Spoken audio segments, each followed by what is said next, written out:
कैसा है तू और हमारा देश कैसा है? वैसा ही जैसा आप छोड़ के गए थे। यानी कि हम अभी भी अंग्रेजों के गुलाम हैं?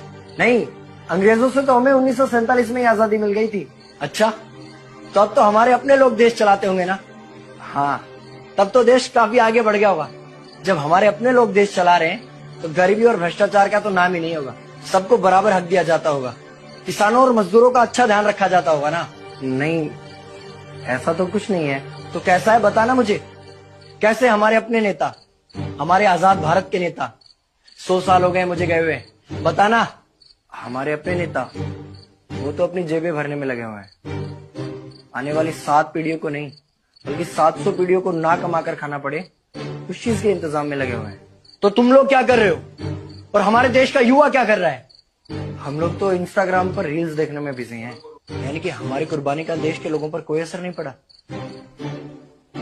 देश के लोगों में कोई देशभक्ति नहीं, कोई देश प्रेम नहीं। नहीं, ऐसा नहीं है। आपके लिए और देश के लिए बहुत प्रेम है भारत के लोगों के दिलों में। हर 15 अगस्त और 26 जनवरी को तिरंगा फहराते हैं, पूरे जोश के साथ भारत माता की जय बोलते हैं और आपकी डीपी भी लगाते हैं। और भारत और पाकिस्तान के क्रिकेट मैच के दौरान तो हमारी देशभक्ति पीक पर होती है। तुम इसे देशभक्ति समझते हो?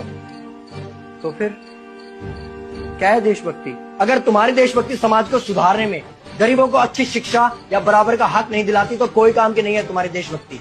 भ्रष्ट नेताओं और सरकार के खिलाफ आवाज उठाओ, लोगों को एकजुट करो। लेकिन अगर हमने सरकार के खिलाफ आवाज उठाई या नेताओं से सवाल पूछे तो हमें एंटी नेशनलिस्ट कहा जाएगा या हमें गद्दार करार दे दिया जाएगा। तो डरता है। 23 साल का था मैं जब अंग्रेजों ने मुझे फांसी पर चढ़ा दिया। मुझे तो आतंकवादी कहा गया था। अगर अब नहीं जागे तो ये देश सोता रहेगा।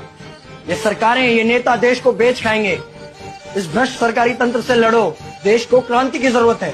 क्रांति यानी कि हमें हथियार उठाने होंगे, बंदूकें उठानी होंगी जैसे आपने उठाई थी। नहीं, हमारी क्रांति विचारों की थी। जब अंग्रेजी हुकूमत ने हमारी आवाज नहीं सुनी तो हमने और जोर से आवाज लगाई और अपने विचार रखे।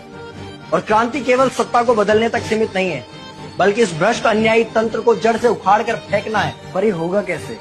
अपने आसपास से शुरुआत करो। जो भी तुम्हें भ्रष्ट नजर आए उसके खिलाफ आवाज उठाओ, एक्शन लो।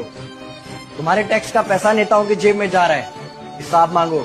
अपने वोट का सही इस्तेमाल करो, लोगों को जागरूक करो और इस देश को आजाद करवाओ। इंकलाब जिंदाबाद, इंकलाब जिंदाबाद।